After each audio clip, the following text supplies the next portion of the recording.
This is Smith with the JasmineBrand.com here with the beautiful Laila Ali. How you doing tonight? I'm good. You're making me look like a real giant right now with these 5-inch heels on. Now your husband was just here. I couldn't help but see the ring that he put on. And show the people the ring real quick. Show the people the ring. Are you serious? Show the people the ring. I caught the ring. He liked it, so he put a ring on it. Thank you. Of course. I wanted to ask you, like, what's one of the biggest lessons that sports has taught you about yourself?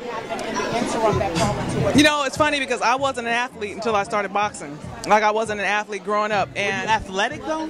I was naturally athletic, but I didn't really play sports, and that's a regret of mine. But through boxing, I've learned that, you know, I have what it takes to be a champion. I have the drive, I have the focus, and it gives me confidence to do anything else that I want to do in life.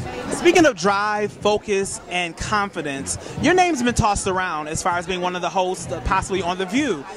Wouldn't that be great? That would be awesome. But was this something you think you'll be interested in doing? Definitely. I definitely want to do more in the talk space, and you know, I've been putting that out there into the universe, so we'll see what happens. Have you had any meetings with anybody, of any potential meetings? I've had lots of meetings. But any meetings with people in The View? I've had lots of meetings. Has there been interest that maybe? Okay, listen. I just want to know. Can you see your face at the table? Can I see my face? Yeah. Can you see my face? I can see your face at the table. Just me seeing it ain't gonna make it happen though. They have to see it. I understand. And I think that, you know, if people, if that's where I'm meant to be, that's where it'll end up. What would you bring fresh to The View?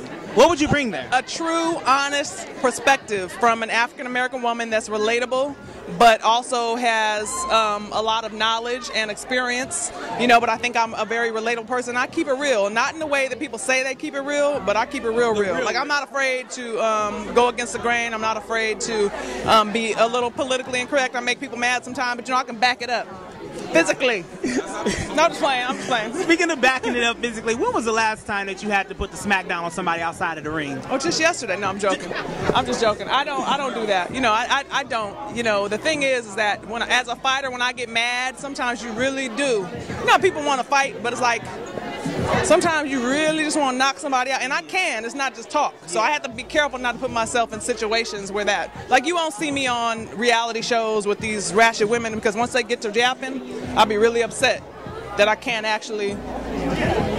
What do you feel about the portrayal of black women on reality television? It's too bad. I mean, it's a sad state, I feel like, where we're at, because a lot of people are going above and beyond to act a certain way because they see that's where people have been successful. Whereas they might not even really live their lives that way, but they do it for television. And to me, it's sad. You know, when you sell your soul, that's the way I see it, to act in a way that you know isn't right, and you're not really being a good role model to young children. It's just not a good thing.